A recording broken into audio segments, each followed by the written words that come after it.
அஸ்ஸலாமு அலைக்கும் வரஹ்மத்துல்லாஹி வபரகாத்துஹு. அன்பர்களே, அமெரிக்கா ஏமன் மீது அதிகாரப்பூர்வமான யுத்தத்தை பிரகடனம் செய்திருக்கிறது. அறிவிப்பு வந்த சில மணி நேரத்தில் மிக கடுமையான தாக்குதலை ஏமன் மீது அமெரிக்க வான்படைகள் தொடங்கி இருக்கிறத நம்ம பாக்குறோம். வழக்கம் போல அப்பாவி மக்கள் அவங்க கொன்றுகிட்டு இருக்கிறாங்க அப்படிங்கிற அந்த ஒரு விஷயத்த பாக்குறோம். குழந்தைகள், பெண்கள், வயது முதிர்ந்தவர்கள், பொதுமக்கள், இது போக அந்த அத்தியாவசிய அந்த கட்டமைப்பு, இது எல்லாத்தையும் அவங்க சிதைச்சுக்கிட்டு இருக்கிறாங்க அப்படிங்கிறத நம்ம பாக்குறோம். இவர்கள் செய்யும் பொழுது இது அத்தியாவசிய தேவைன்னு சொல்லுவாங்க. பாதிக்கப்படுபவர்கள் அங்கிருந்து திருப்பி தாக்கினாக்கா அது தீவிரவாதிகளாக அவர்கள் அடையாளப்படுத்தப்படுவார்கள். வழக்கம் போல மேலை நாடுகள், அதாவது பவர் இருக்கிறவங்க ரவுடிகளாக மாறிக்கொண்டு அவங்க என்ன வேணாலும் செய்யலாம் அப்படிங்கிற ஒரு நிலை இருந்துகிட்டு இருக்கிற இந்த சூழ்நிலையில தற்பொழுது நாம என்ன பார்க்க இருக்கோம் அப்படின்னு சொன்னாங்க. இப்ப இந்த யுத்தம் அமெரிக்காவால் தொடங்கப்பட்டிருக்கிற இந்த சூழ்நிலையில் ஏமன் தொடர்பாக இறை தூதர் நபிகள் நாயகம் ஸல்லல்லாஹு அலைஹி வஸல்லம் அவர்களால் முன்னறிவிக்கப்பட்ட ஹதீஸ் அது பரவலான முறையில சமூக வலைதளங்கள்ல உலகம் முழுக்கவே பகிரப்பட்டு அது பெரிய அளவுல கருத்து பரிமாற்றங்களை உருவாக்கி இருக்கிறத நம்ம பாக்குறோம். அவ்வளவு முக்கியத்துவமான ஹதீஸா அது அப்படின்னு நம்ம பார்க்கணும் அப்படின்னு சொன்னா கண்டிப்பா நம்ம அதை பார்க்கணும். ஏன்னா கியாமத் நாளின் மிக நெருக்கமான அடையாளங்களில் அது ஒன்று அப்படின்னு சொல்லப்படுகிறது. அப்படி இருக்கும் பொழுது உலக முடிவுக்கு மிக நெருக்கமாக இந்த மனித குலம் வந்திருக்கிற இந்த சூழ்நிலையில மிக நிச்சயமாக இந்த ஹதீஸை குறித்த விழிப்புணர்வு நமக்கு கண்டிப்பாக தேவை அப்படின்னு தான் நம்ம சொல்லணும். இப்ப இந்த ஹதீஸை குறித்து நம்ம பார்க்கும் பொழுது ஏமன் எவ்வளவு முக்கியத்துவமான ஒரு இடத்துல இருக்கு அப்படிங்கிற அந்த ஒரு விஷயத்தையும் நம்ம இங்க கண்டிப்பா பார்க்க வேண்டியிருக்கிறது.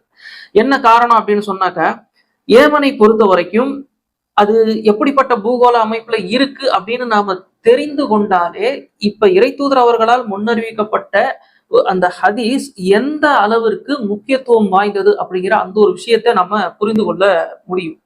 ஏன்னா ஏமனை பொறுத்த வரைக்கும் அவர்கள் அரபுகள், பூர்வக்குடி அரபுகள். நல்லா புரிஞ்சுக்கணும். இறை தூதர் அவர்களுடைய காலகட்டத்துல Saudi Arabia, Kuwait, Bahrain, UAE, Yemen இப்படி தனித்தனி நாடுகள்லாம் கிடையாது. அரேபியா அப்படின்னு சொன்னா இதெல்லாம் சேர்ந்துதான் அரேபியா. ஜிசிசி அப்படின்னு 6 நாடுகள் இருக்கு பாருங்க, கல்ஃப் கோஆபரேட்டிவ் கண்ட்ரி அப்படின்னு. இந்த 6 நாடுகளும் சேர்ந்ததுதான் அரேபியா. அப்ப இவர்கள் எல்லாருமே யார் அப்படின்னா பூர்வக்குடி அரபுகள். இந்த பூர்வக்குடி அரபுகள் அப்படிங்கிற இவங்க யாருமே களத்துக்கு வரமாட்டேங்கிறாங்க இவ்வளவு பிரச்சனை நடக்கும் போது அப்படின்னு நம்ம சொல்லிக்கிட்டு இருந்தாலும் கூட அந்த பூர்வக்குடி அரபுகள்ல ஒரு பகுதியினர் தான் இவங்க இந்த ஏமன் தேசத்தை சேர்ந்தவங்க. இவங்க தற்பொழுது எல்லா விதமான சொகுசு வாழ்க்கையையும் விட்டுட்டு தான் ஒரு பெரிய அளவுல இந்த பாலஸ்தீனுக்காக, அந்த அல்லக்சாவுக்காக, அந்த மக்களுக்காக நாங்க போராடுறோம் அப்படிங்கிற பேர்ல இவ்வளவு பெரிய ஒரு தாக்குதலை இத்தனை வருட காலமாக, கிட்டத்தட்ட ஒரு 3 வருடங்கள் தொடப்போகிறது, இஸ்ரேல் மேலேயும் இந்த செங்கடல்ல போகக்கூடிய அந்த வணிக கப்பல்கள் மேலேயும் தாக்குதல் நடத்திக்கிட்டு இருந்த அந்த ஒரு காட்சியெல்லாம் நம்ம பார்த்துக்கிட்டு இருக்கிறோம். அப்ப இதன் அடிப்படையில நம்ம ஏமனை பத்தி நம்ம தெரிஞ்சுக்கொள்ளணும் அப்படின்னு சொன்னா இவர்கள் பூர்வக்குடி அரபுகள், அரேபியால தான் இவர்களுடைய அந்த நிலப்பரப்பு வருதுங்கிறத தாண்டி நீங்க கவனிச்சு பாருங்க, பூர்வக்குடி அரபுகளையும் தாண்டி சிரியா, ஜோர்டான், லெபனான், பாலஸ்தீன், எகிப்து, சோமாலியா, எத்தியோப்பியா இங்கெல்லாம் கூட அரபு மொழி தான் பேசப்படுது. இங்கெல்லாம் கூட அரபு மொழி பேசப்பட்டாலும் இவர்கள் பூர்வக்குடி அரபுகள் கிடையாது. நீங்க ஒரு விஷயத்தை கவனிச்சு பாத்தீங்கன்னா உங்களுக்கு தெளிவா தெரியக்கூடிய ஒரு விஷயம், ஏமன் பேசக்கூடிய அரபு மொழி சுற்று வட்டாரத்துல இருக்கக்கூடிய பூர்வக்குடிகளுக்கும் புரியும், மற்றவர்களுக்கும் புரியும். அப்ப ஏமனுடைய இந்த செயல்பாடு, அப்ப இந்த அடிப்படையில இவர்களுடைய தாக்கம் எல்லா இடத்துக்கும் பரவுவதற்கான வாய்ப்புகள் அதிகம்.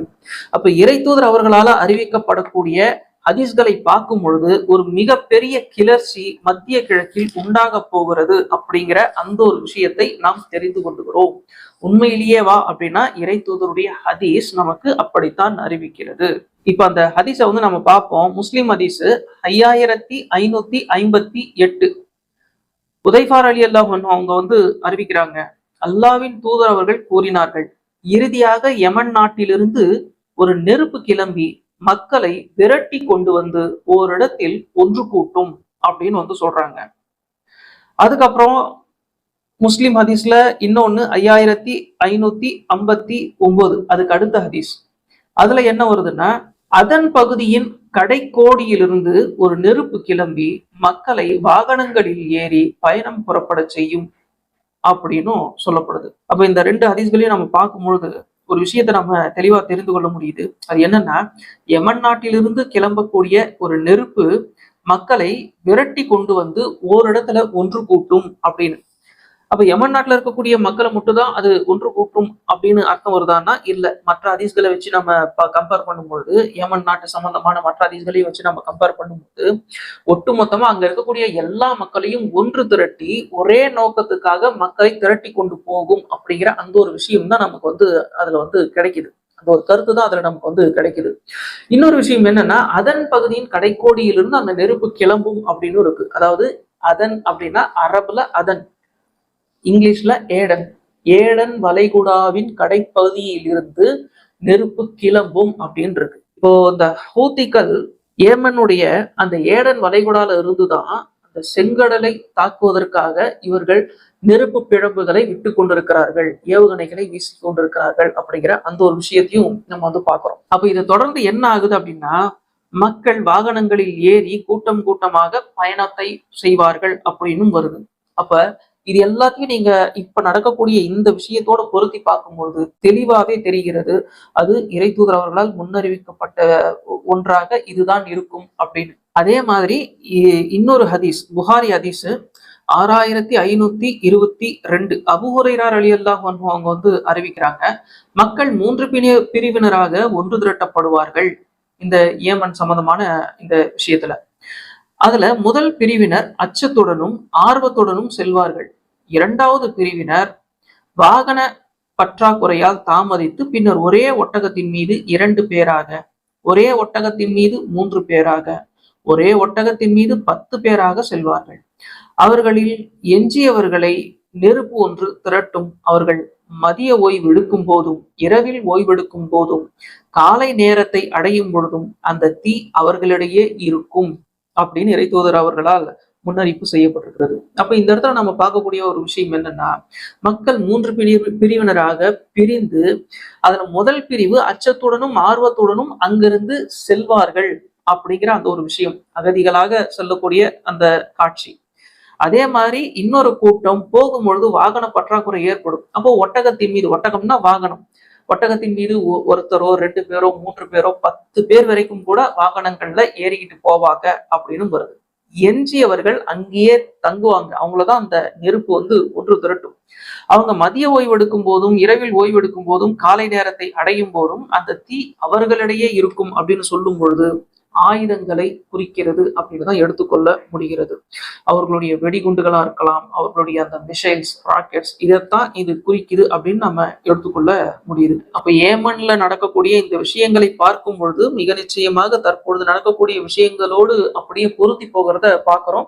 தவிர அதனிலிருந்து அந்த நெருப்பு புறப்படும் சொல்லும் பொழுது ஏடன் வளைகுடால இருந்து தான் இந்த தாக்குதல்லாம் நடக்கிறத வந்து நம்ம பார்த்துக்கிட்டு இருக்கிறோம். அப்ப இது எங்க போய் முடியும் இந்த ஹதீஸ் படி அப்படின்னு நம்ம பார்த்தோம்னு சொன்னாக்க, ஏமனுடைய இந்த செயல்பாடு பூர்வகுடி அரபுகளிடத்திலும் தாக்கத்தை ஏற்படுத்திவிடும். அதாவது அது சவுதி, பஹ்ரைனு, துபாய், யுஏஇ, இந்த எல்லா இடங்கள்லயும், குவைத் மாதிரியான எல்லா இடங்கள்லயும் தாக்கத்தை ஏற்படுத்தும். பூர்வகுடி அரபுகள் அல்லாத மற்ற அரபுகளிடத்திலும் மிகப்பெரிய அளவில் தாக்கத்தை ஏற்படுத்தி ஒட்டுமொத்தமாக அவர்களை ஷாமை நோக்கி ஒன்று திரட்டு விடும் அப்படிங்கிற அந்த ஒரு விஷயத்த நம்ம பார்க்கிறோம். ஷாமை நோக்கி ஒன்று திரட்டு விடும் அப்படின்னா, ஷாம்னா எது அப்படின்னு இன்னைக்கு தேதிக்கு எல்லாருக்குமே தெரியும். சிரியா, ஜோர்டான், லெபனான், பாலஸ்தீன், இந்த பகுதியை தான் ஷாம் அப்படின்னு சொல்லுவாங்க. குழப்பங்கள் மிகைத்திருக்கக்கூடிய இந்த இடங்களை நோக்கி மக்களை ஒட்டுமொத்தமாக ஒன்று சேர்த்து திரட்டும் அப்படிங்கிற அந்த ஒரு விஷயத்த வந்து நம்ம பார்க்க முடியுது. அப்ப ஏமனுடைய இந்த செயல்பாடு ஒட்டுமொத்தமா அந்த ஜசீரத்துல் அரப் அப்படின்னு சொல்லக்கூடிய அரபு தீபகற்பத்தையும் தாண்டி வட ஆப்பிரிக்கா முழுமையும் பெரிய அளவில் கிளர்ச்சியை ஏற்படுத்தக்கூடியதற்கான வாய்ப்புகள் பிரகாசமாக இருக்கிறது அப்படிங்கிற விஷயத்தை இறைத்தூதர் நபிகள் நாயகம் ஸல்லல்லாஹு அலைஹி வஸல்லம் அவர்களால் அறிவித்த ஹதீஸ் மூலமாக நாம் தெரிந்து கொள்ள முடிகிறது. அப்படின்னா ஏமன்ல இருந்து கிளம்பி இருக்கிற இந்த நெருப்பு பெரும் நெருப்பு தான் இந்த தீப்பிழம்பு ஒட்டுமொத்தமாக அப்பகுதியில் இருக்கக்கூடிய அனைத்து அரபு பேசக்கூடிய மக்களையும் ஒன்று திரட்ட போகிறது அப்படிங்கிற அந்த ஒரு விஷயத்தை இது மூலியமாக நாம் தெளிவாக தெரிந்து கொள்ளுகிறோம். பார்ப்போம் இது எப்போ எப்படி நடக்க போகிறது அப்படின்னு. இன்ஷா அல்லாஹ் அடுத்த பதிவுல நாம சந்திப்போம். அஸ்ஸலாமு அலைக்கும் வரஹ்மத்துல்லாஹி வபரகாத்துஹு.